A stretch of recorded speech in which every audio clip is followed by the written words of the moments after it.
Hi friends, இன்றைக்கி வீடியோவில் பழைய நைட்டி எல்லாம் இருந்ததுன்னா தூக்கி போடவே வேணாங்க. அதுக்கு பதிலாக மிஷினே இல்லாமல் பில்லோக்கு சூப்பரான அழகான ஒரு பில்லோ கவர் வந்துட்டு ரெடி பண்ணலாம். அது மட்டும் இல்லாமல் அது கூடவே நிறைய டிப்ஸ் வந்து நான் போட்டிருக்கேன். அதனால் வீடியோவை ஸ்கிப் பண்ணாமல் பாருங்கள். இந்த வீடியோ உங்களுக்கு பிடிச்சிருக்கோம் அப்படின்னு நம்புகிறேன்.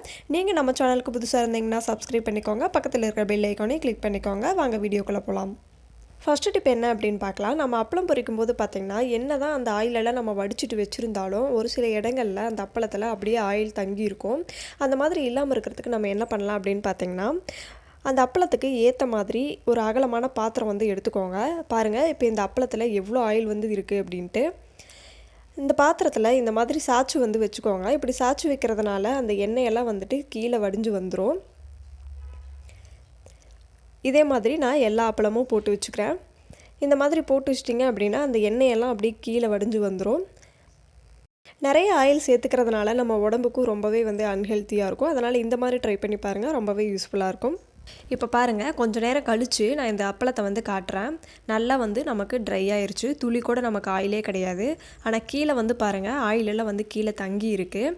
அந்த எண்ணெயெல்லாம் வடிஞ்சு இப்போ பாருங்கள், சொட்டு சொட்டாக கொஞ்சம் கொஞ்சமாக கீழே விழுந்துருச்சு. அடுத்த டிப்ஸ் என்னன்னு பார்க்கலாம்.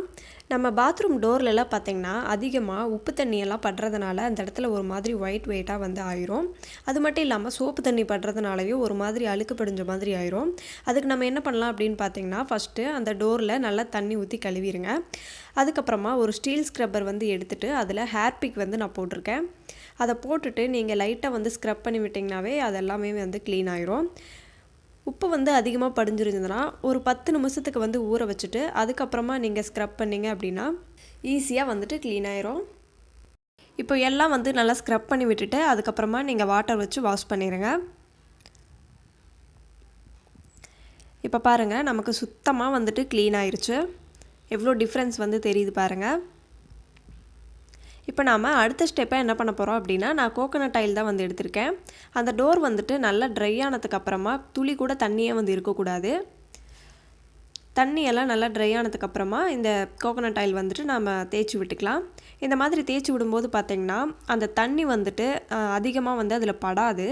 நம்ம எண்ணெய் தேய்ச்சி இருக்கிறதுனால தண்ணி அதில் ஒட்டாமல் அப்படியே வந்துட்டு கீழே விழுந்துடும். அதிகமாக நமக்கு கரையும் படையாது. கண்டிப்பாக ட்ரை பண்ணி பாருங்கள். நெக்ஸ்ட் டிப் பார்க்கலாம். நம்ம வீட்டில் இந்த துடைப்பமெல்லாம் பார்த்திங்கன்னா நம்ம சும்மா நார்மலாக வந்துட்டு கட்டி வச்சுருப்போம். அந்த மாதிரி கட்டி வைக்கும்போது ஒவ்வொரு தடவையும் நம்ம வீடு பெருக்கும்போது ஒவ்வொரு குச்சியாக வந்துட்டு கீழே விழுந்துடும். அது ரொம்ப நாளைக்கு வந்துட்டு நம்மளால் மெயின்டைன் பண்ண முடியாது. இப்படி நார்மலாக வந்துட்டு கட்டுறதை விட நான் சொல்கிற டிப்ஸ் வந்து நீங்கள் யூஸ் பண்ணி பாருங்கள். ரொம்பவே வந்து யூஸ்ஃபுல்லாக இருக்கும். அந்த மாதிரி கட்டுறதுனால நம்ம வீடு பெருக்கும்போது ஒரு குச்சி கூட கீழே விழுகவே விழுகாது. அதுவாக வந்து தேயிற வரைக்கும் அந்த கயிறு வந்துட்டு கலண்டு வரவே வராது. அதனால் ஃபஸ்ட்டு நம்ம என்ன பண்ண போகிறோம் அப்படின்னா, ஒரு கயிறு ஒன்று எடுத்துக்கிட்டு இந்த மாதிரி நேராக வந்து வச்சுக்கோங்க. அதுக்கப்புறமா அந்த தொடப்பத்திலிருந்து கொஞ்சம் கொஞ்சமாக குச்சிகளை வந்து எடுத்து இந்த மாதிரி வந்து அடுக்கி வச்சுக்கோங்க.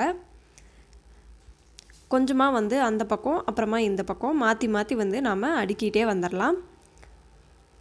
இப்போ பாருங்கள், ஃபுல்லாக வந்துட்டு அடுக்கியாச்சு. இப்போது இந்த கயிறு எடுத்துகிட்டு நம்ம ரொம்ப டைட்டாக வந்து கட்டக்கூடாது. இந்த மாதிரி கொஞ்சம் இடைவெளி விட்டு கட்டிக்கோங்க. அவ்வளோதான். அதுக்கப்புறமா இந்த குச்சிகளை எல்லாமே வந்து நம்ம ஒன்றா வந்து சேர்த்துக்கலாம். இந்த மாதிரி கட்டும்போது பார்த்திங்கன்னா உங்களுக்கு கொஞ்சம் கூட அந்த குச்சியெல்லாம் வந்து கீழே விழுகவே விழுகாது. அந்த குச்சியெல்லாம் வந்துட்டு நல்லா விரிஞ்சு இருக்கிறதுனால நமக்கு கூட்டுறதுக்கும் வந்துட்டு நல்லா ஈஸியாக வந்து இருக்கும். இப்போது அடிப்பாகத்தையெல்லாம் வந்து நல்லா தட்டிக்கோங்க. தட்டிட்டு இப்போது நல்லா இதை ரோல் பண்ணி வச்சுக்கலாம். பாருங்கள், இந்த மாதிரி நல்லா ரோல் பண்ணிவிட்டு இப்போது இந்த இடத்த நாம் ஒரு கயிறு போட்டு கட்டிக்கோங்க. கீழே நல்லா தட்டிட்டு அந்த குச்சிகளையெல்லாம் வந்து நேராக்கிக்கலாம். இப்போது நான் கை வச்சுருக்கேன் பார்த்திங்களா, இந்த இடத்துல நாம் ஒரு கயிறு போட்டு கட்டிக்கலாம். இப்போ கயிறு போட்டு கட்டியாச்சு. இந்த டிப்ஸ் ரொம்பவே வந்து யூஸ்ஃபுல்லாக இருக்கும். கண்டிப்பாக வீட்டில் ட்ரை பண்ணி பாருங்கள். அடுத்த டிப்ஸ் என்ன அப்படின்னு பார்க்கலாம். நம்ம யூஸ் பண்ணாத ஏதாவது நைட்டி எல்லாம் இருந்ததுன்னா அதை நீங்கள் வேஸ்ட்டாக தூக்கி போட வேண்டாம். அதுக்கு பதிலாக நீங்கள் இந்த மாதிரி ட்ரை பண்ணி பாருங்கள். ரொம்பவே வந்து சூப்பராக அழகாக இருக்கும். இப்போது இந்த நைட்டி மேலே இந்த பில்லோவை வந்து நான் வச்சுக்கிறேன். இப்போ நான் இந்த பில்லோக்கு வந்துட்டு ஒரு கவர் ஒன்று ரெடி பண்ணி போகிறேன் இந்த நைட்டியை வச்சு. இப்போது இந்த பில்லோவை சுற்றி இப்போ நான் கை காட்டுறேன் பார்த்தீங்களா, இந்த அளவுக்கு வந்து இந்த பில்லோவை சுற்றி நான் ஒரு ரவுண்டு போட்டுக்கிறேன்.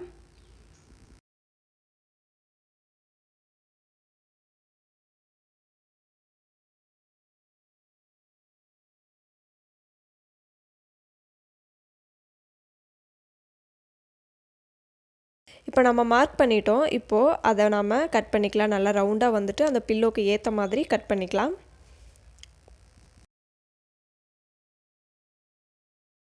இப்போ பாருங்கள், நம்ம நீட்டாக வந்துட்டு நல்லா ரவுண்ட் ஷேப்பில் வந்துட்டு கட் பண்ணிட்டோம்.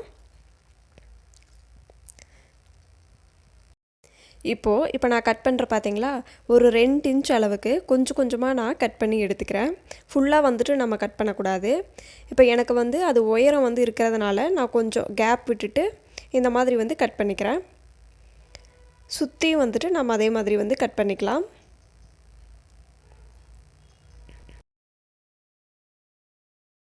இப்போ ஃபுல்லாக வந்துட்டு நம்ம கட் பண்ணிட்டோம். இப்போ நமக்கு கீழே ஒரு பார்ட் வந்து இருக்கும். இதை இந்த மாதிரி விரிச்சிட்டு இதுக்கு உள்ளே இந்த பில்லோவை போட்டுட்டு மேலே இன்னொரு கிளாத்தும் வந்துட்டு போட்டுக்கலாம். போட்டுட்டு இப்போ நாம் கட் பண்ணி வச்சுருந்தோம் பார்த்தீங்களா, இதை நாம் நல்லா முடிச்சு போட்டுக்கணும். ஒவ்வொன்றா எடுத்து நாம் முடிச்சு போட்டுக்கலாம். நல்லா டைட்டாக வந்துட்டு போட்டுக்கோங்க, பிரிஞ்சு வராத மாதிரி.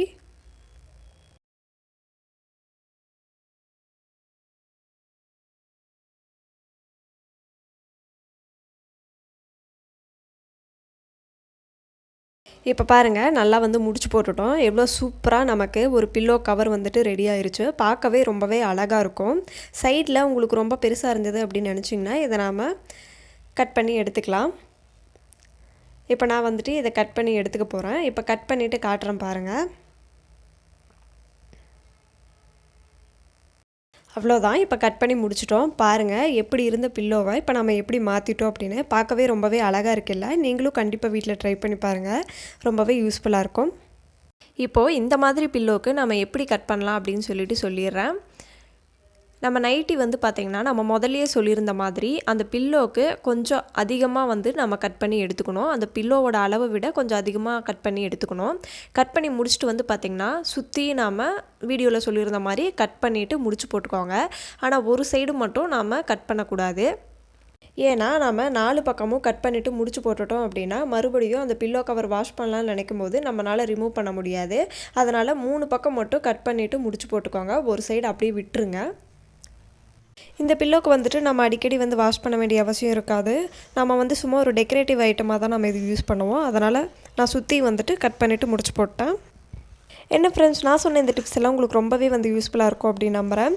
இந்த வீடியோ பிடிச்சிருந்து நினச்சிங்கன்னா நம்ம சேனலுக்கு லைக் பண்ணிவிட்டு கமெண்ட் பண்ணுங்கள். இதே மாதிரி நிறைய டிப்ஸ் வேணும்னு நினச்சிங்கன்னா நம்ம சேனலை சப்ஸ்கிரைப் பண்ணிக்கோங்க. தேங்க்ஸ் ஃபார் வாட்சிங்.